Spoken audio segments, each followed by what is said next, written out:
Well, a couple of days ago, I pointed out how what was his name?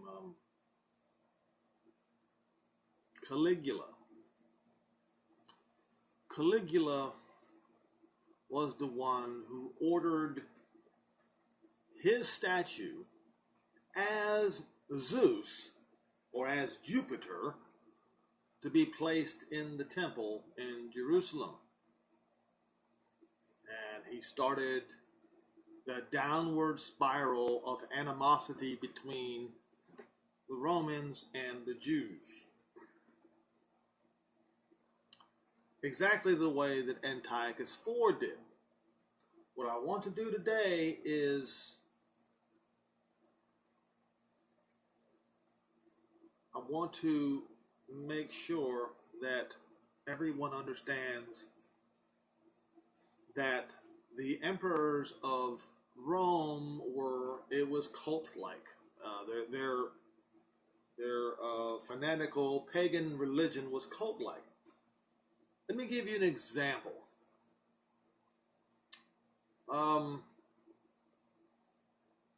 Augustus, the first of the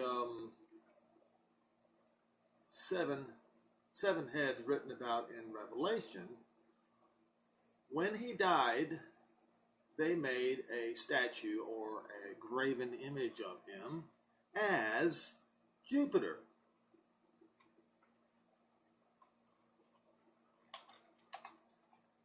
It's easy to find. Just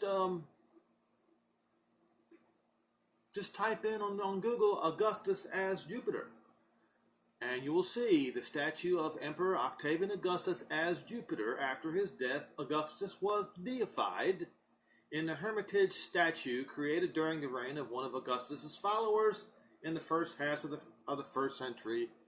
Augustus is shown seated on the throne as Jupiter. Okay? So, while we're looking at this, let's go to the Bible.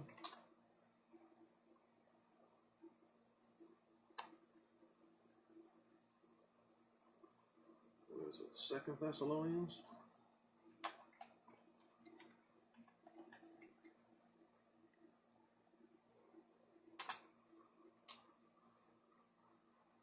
Yeah, 2 Thessalonians 2. All right? I might read from the New International Version today just for kicks.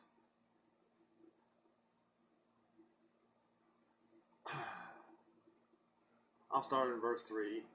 Don't let anyone deceive you in any way, for that day will not come until the rebellion occurs and the man of lawlessness is revealed. And it says the man doomed to destruction. It just means the son of destruction or a destroyer, you see.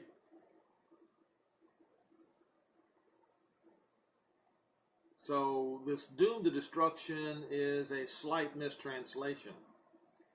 He will oppose and exalt himself over everything that is called God or is worshipped. Now, Jupiter or Zeus, depending on if you're a Greek or a Roman, was deemed greater than all the gods.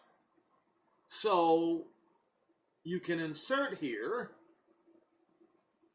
that he will proclaim himself as Jupiter or Zeus.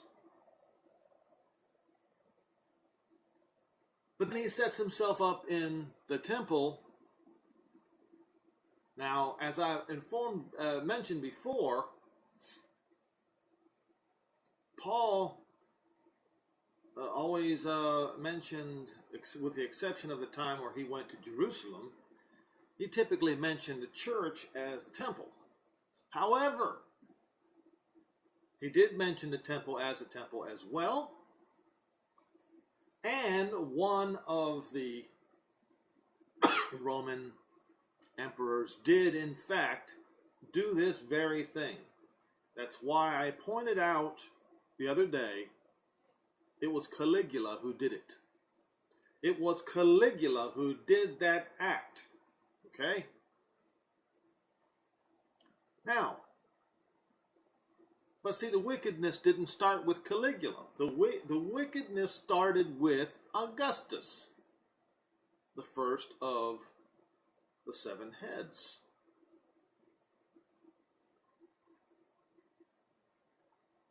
When you look at where it talks about the 7 heads, it says the names of blasphemy. I believe that's what it says. Each had the name of blasphemy.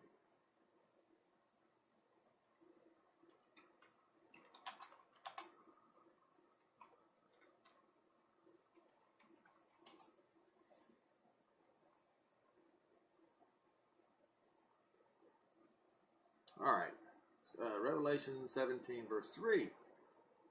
So he carried me away in the spirit into the wilderness, and I saw a woman sit upon a scarlet-colored beast, full of names of blasphemy, having 7 heads and 10 horns. So all these 7 heads and 10 horns had names of blasphemy. What is blasphemy? Blasphemy can be a number of things, one of which in particular is calling oneself a god. Or people calling human beings a god. That's blasphemy. So we go down the list here. Tiberius. Okay, number 2. Type in Tiberius as Jupiter.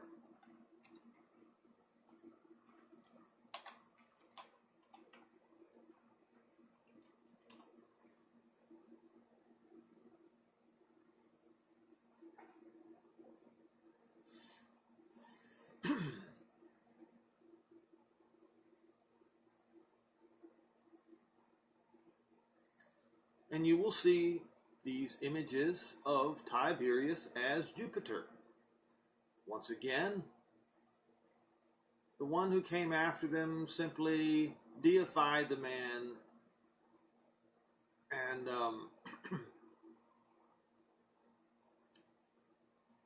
made him look like Jupiter. All right, you can look at ancientrome.ru/art/artworks, etc., and you can see the colossal statue of Tiberius as Jupiter, and it was built between 37 to 54 CE, BCE. I guess it was BC, yeah, BCE. Okay. So, now we see that this deification of Roman emperors began with the first Roman emperor. And it continued. And the deification went all the way down to Vespasian, who was deified by his son Titus. And of course, then they deified Titus, the one who destroyed Jerusalem. Now, here's where I'm going with this. Today, at the Vatican, it is reported, and I will go to a website called www.markbeast.org, and I will start reading at the top. Mark of the Beast and Paganism. The Pantheon is an ancient temple in Rome that was later converted into the Church of Santa Maria ad Martyrs. Dating from 125 AD, this is the most complete ancient building in Rome. The Pantheon was dedicated to Pantheos, meaning all the gods. When it became a church, it was dedicated to the Virgin Mary and all the martyrs. The Pantheon is the burial place of several important Italians, and it remains an active church. The statues of the gods from the Pantheon are now found in the Vatican Museum, with the exception of the great statue of Jupiter. which has been modified, retitled, and seated on a throne in St. Peter's Basilica in Rome as St. Peter. Did you get that? And what do they do in Rome to this idol, which was formerly Jupiter and now St. Peter?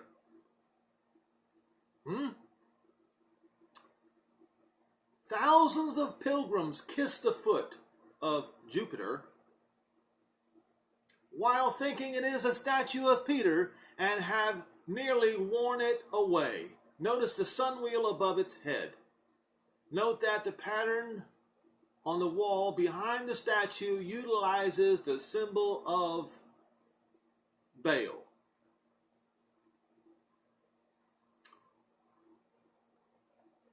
Following the conquest of Mesopotamia by the Persians, the Babylonian priesthood fled to Pergamus in Asia Minor. Here they erected the Acropolis temples of Pergamum in honor of the Greek pantheon. And of course, on top of the Greek pantheon was Zeus, who is also the same false god as the Roman god Jupiter. And as you know, if you read in Revelation 2,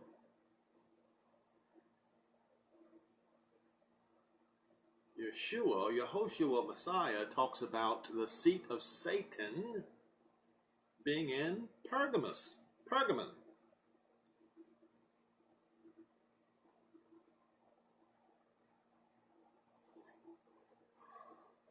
But continued to worship the Babylonian mystery god under the name of Saturnus. Now, Saturnus is another word for Satan as well. Many of the Babylonian mysteries were preserved in the temple of Zeus at Pergamon. That's right, that is the synagogue of Satan. Okay, the temple of Zeus at Pergamon, and transferred to Rome in 133 BC when Attalus III died without an heir and bequeathed his kingdom to Rome. The penetration of the religion of Babylon became so general that Rome was called the New Babylon. Interesting. I'm going to check this out.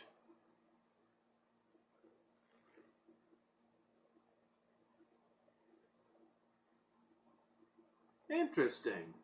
Catholic historians openly admit that Babylon was a symbol of Rome. Cardinal Gibbons, in his book, Faith of Our Fathers, in 1917 edition on page number 106 says, and I quote, "The penetration of the religion of Babylon became so general and well known that Rome was called the New Babylon." Well, imagine that.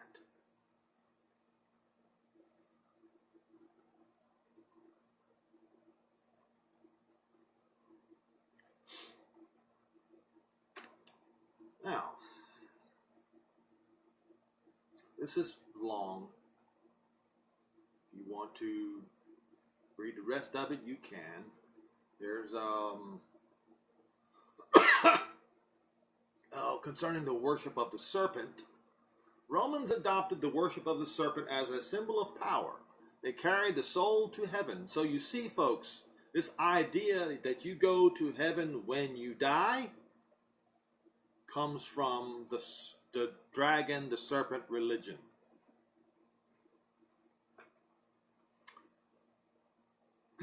In an archaeological museum in Rome, a sarcophagus of the dead has two serpents pulling a chariot, taking these people to heaven.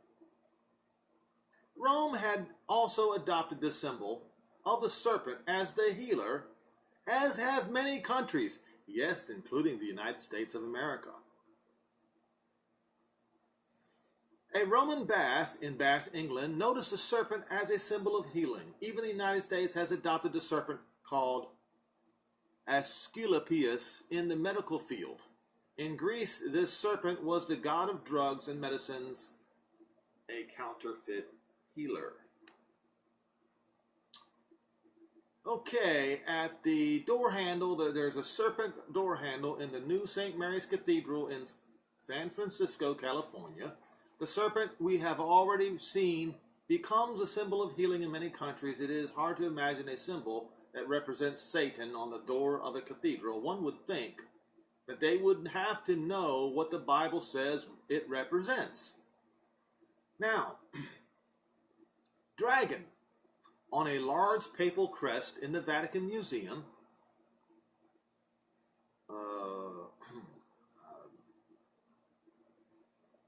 They are misrepresenting the name of Vatican. Vatican, it might mean this, but the Vatican is the imperial seat of the Caesars. That's what Vatican is. But they're breaking down the word Vatican in this way. Vatis, V-A-T-I-S, equals diviner. Can equals serpent. So what they're saying is that the word Vatican means diviner, the serpent, the divining serpent. Okay? And he's saying, knowing the meaning of the word Vatican, no one will be surprised that the crest of the Vatican is a serpent dragon. In the Bible it says in Revelation 12 verse 9, the dragon, that old serpent called the devil, which deceives the whole world. The Persian sun god Mithra was widely accepted in the Roman world prior to Christianity. Sunday was dedicated to Mithra, and the word Mithra means Lord, which is why you should not use the word Lord, and you should not call Sunday the Lord's Day. Receiving title of the Lord's Day, Mithraism has 7 sacraments, the same as the Catholic Church.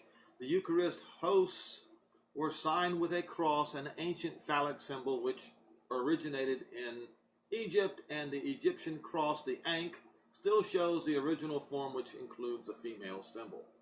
The Manta Vatican, enthroned under a canopy with astrological figures of the zodiac in the Vatican Museum, the sign of Leo, directly above his head. During the Dark Ages, the greatest astrologer of all times, Nostradamus, had to be cautioned of the Inquisition, which he narrowly escaped several times, yet the church had knowledge of the stars and used astrology. Anyway,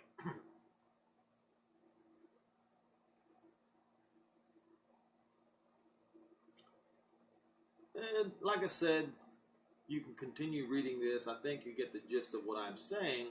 I did not want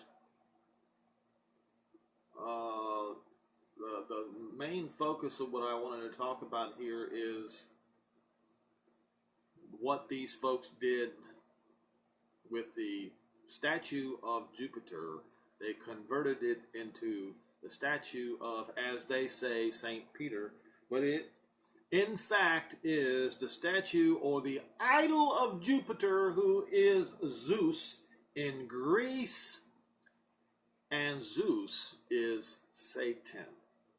So if you want to know where the Synagogue of Satan is, it is at the Vatican, at, as they say, St. Peter's Basilica, and in every house of worship that has a graven image of it in the name of Zeus. Jesus is in the name of Zeus. Now, a while back, I had mentioned that I got sick and tired of Christians calling the Jews the synagogue of Satan. And so I pointed out that the Star of David were 2 D's superimposed upon each other to make a seal. And that the Star of Molech, as Christians like to accuse the Jews of wearing, is in fact an 8-pointed star with the symbol for the name Christos, an X, superimposed upon the symbol for Tammuz, a T.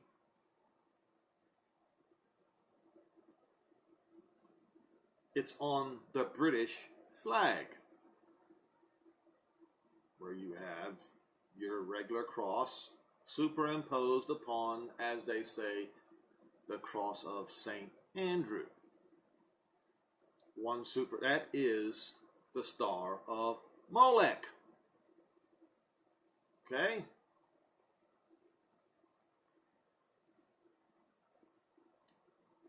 So, and one of those in particular is the number of the name. The number of his name is the X. You see, folks, Israel's Messiah is not Greek, is not Roman, doesn't have a Greek or a Roman name. He always did and always shall have a Hebrew name. He doesn't have many names. He has one name. That one name is Yehoshua, which means Jehovah is salvation. Jehovah, his name is not God.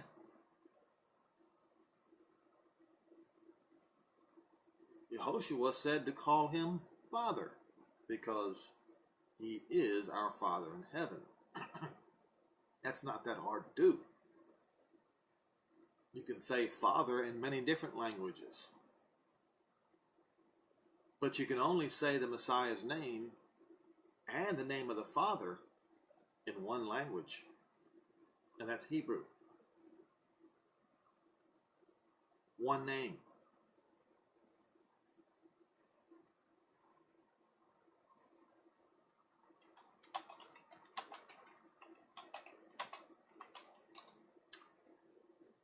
Zechariah 14, and Jehovah shall be king. Zechariah 14, verse 9. And Jehovah shall be king over all the earth, and that day there shall be one Jehovah, and his name shall be one. Not many, as your preacher loves to say. His name shall be one. It will only be said one way. No other way but one, the Hebrew way. And his son's name likewise, his name is also one, Yehoshua. There is no other name under heaven by which anyone can be saved. Not Zeus, not Jesus, not any of these pagan names. Getting back to my original point here, if you want to find the synagogue of Satan, Christianity today worships at the synagogue of Satan.